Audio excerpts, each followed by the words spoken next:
암 요즘 많이 살지 않냐? 그래도 생존율 많이 올라가지 않았냐? 한 번 더 강조하자면 잘 모르는 상태에서 생각이나 의견은 자유롭게 내실 수 있지만 사실을 알면 사정은 달라지죠. 팩트를 가지고 얘기할게요. 자, 미국 국립암연구소 내셔널 캔서 인스티튜트 발표 자료입니다. 이 암 치료에 대해서 좀 자료를 찾아보고 연구를 하다 보면요, 자주 눈에 띄는 영어 약자가 있어요. SEER 해가지고 NIH 국립보건원에서 운영하는 건데요. 암 통계 자료에 이게 골드 스탠더드예요. 누구나 다 갖다 인용을 해요. 암 치료 효과가 얼마나 발전했나, 암이 발병하고 생존하는 상황은 좀 어떤가, 좋아지고 있나 보려고. 근데 이 데이터를 가지고도 해석을 잘해야 돼요. 이 통계 숫자들을 볼 때 주의해서 봐야 할 게 있습니다. 제가 모노폴리라 그랬죠.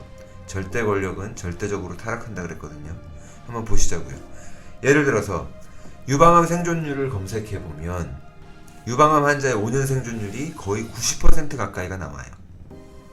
굉장히 고무적이고 마음이 좀 이렇게 따뜻해지고 평온해지는 희망에 찬 숫자잖아요. 얼마나 좋아요. 와. 항상 디테일을 살펴봐야죠. 이 디테일에 약하면 사기당합니다. 이 데이터는요, 유방암에 걸린 환자의 사망률이랑 같은 나이대에 유방암에 걸리지 않은 일반 여성들의 사망률을 비교한 거예요. 유방암에 걸리지 않아도 일반 여성들도 죽을 거 아니에요. 뭐 미국이니까 총에 맞아 죽든지, 차에 치여 죽든지, 뇌졸중이나 심장마비로 죽든지, 신부전이나 뭐 천식이 됐든 그냥 자연사가 됐든 가리지 않고 암 말고 다른 이유로 죽은 사람들과 비교했을 때 89.7%의 생존율을 보인다는 거예요. 이거를 relative survival이라 그래요.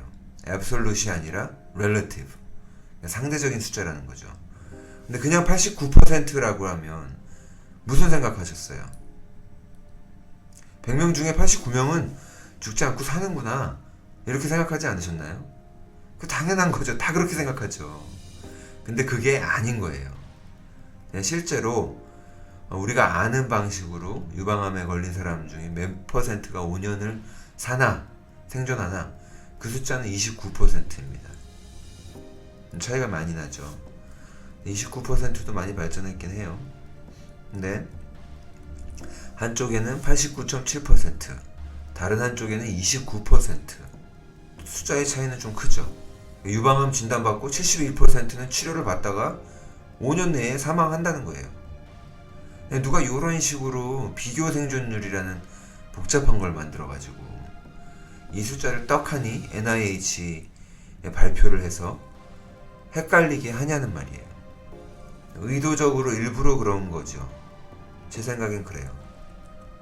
치료 효과가 좋아 보이고 뭔가 발전이 있는 것처럼 보이게 하려고 그러는 거죠. 참고로 미국 암학회가 20년, 30년 전에 암 치료라는 말을 없애버리고 지금 현존하고 있는 암 치료법들의 당위성을 이끌어내려고 5년 생존율이라는 말을 만들어서 쓰기 시작했어요. 병원에서 암 완치라는 표현을 안 쓰죠. 원래 온콜로지스트들은 이게 완화요법, 팔레이션이라고 하는 은밀한 표현을 써요. 근데 5년 생존율을 또 완치로 간주하는 거죠. 우린 또 아무 생각 없이 그게 과학적인 건 줄 알고 의사들도 뭐 환자들도 그냥 양처럼 따르는 거예요. NIH 보건당국에서 정해주면 엄청난 권위를 주면서, 그렇죠? 자, 배운 대로 알려주는 군인들 같이. 근데 이 5년 생존율이라고 하는 개념 속에는요, 암이 재발하거나 이런 상황들이 반영되지가 않아요. 그냥 다 통계에 포함시켜버리는 거예요. 고생하고 5년을 버티다가 5년 지나고 하루 더 살고 죽었어. 그러면은 5년 생존율에 통계에 포함되는 거예요. 암 치료가 성공한 걸로 잡힌다고요. 사람들이 보면 엄청난 착각을 유발하게 되는 거죠. 일부러 그러는 거예요, 일부러. 그래서 이런 데이터를 제대로 이해하고 분석하려면요, 사이언티픽 트레이닝이 필요한데 보통 사람들은 전혀 알 수가 없죠. 국립암연구소가 있잖아요. 그리고 FDA가 있고 질병통제센터가 알아서 우리를 지켜주겠지. 하는 믿음만 엄청 큰 거예요. 여러분 순수한 데이터로 한번 보자고요. 암 생존율이 얼마나 되나. 소세포 폐암 96%가 사망합니다. 난소암 67%, 췌장암 98%, 전립선암 69%, 직장암 91%, 위암 98%. 실망이 크시죠? 막 어지러우신 건 아닌가요? 그게 정상이죠. 안 그러면 지금 졸고 계신 거죠. 자, 대장암은 93%가 5년 내에 사망합니다. 식도암 100%. 자, 비세포성 폐암 96%, 신장암 92%. 이게 무슨 뜻인가요? 지금 병원의 암 표준 치료가 효과가 없다는 거예요. 실패하고 있다는 거예요. 처참하게. 효과 없는 거 좋아요. 오케이. 불가항력. 어쩔 수 없다고 쳐요. 하지만 최선을 다했으니까. 근데 몸만 만신창이가 되고 돈은 돈대로 다 쓰고 효과가 있는 암이 몇 가지가 있죠. 아동 백혈병 중에 몇 종류, 고환암, 특정 종류의 유방암, 일찌감치 발견해서 잘라내버리면 재발 안 하는 암이 있어요. 그 유전자가 그 유방에만 작용하니까. 근데 그런 치료가 마음에 들면 어쩔 수 없는데, 발에 무좀이 있으면 발가락 잘라버리는 거랑 같은 개념이에요. 다른 치료는 안 되고 수백만 명이 무좀에 걸리는데 병원에서 인정하는 치료 방법은 딱 하나, 발가락 절단. 지금 그런 식이라는 거죠. 과학적 지식이 크거나 대단하게 똑똑하지 않아도 알 수 있어요. 둘러보세요. 여러분들 아시는 분들 중에 암에 걸리신 분들 몇 분이 살아계시나, 5년 이상 살아계시나, 그리고 아직 살아계시다면 그분들 삶의 질이 어땠던가, 그분들이 병원 치료만 받았나,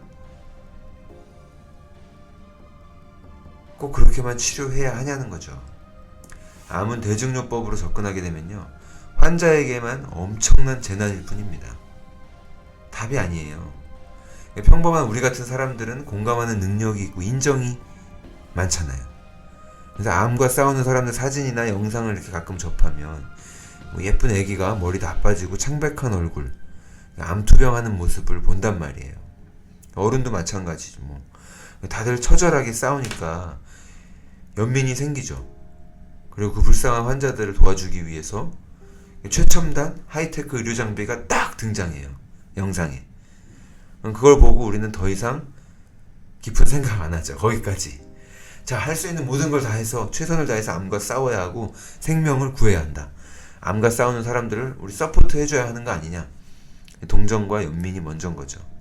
이거저거 따지면 매력 없는 인간이 되는 건데, 그런 매력 없는 인간이 되기보다는 그냥 이 거룩한 홀리월 지하드에 동참하는 거예요.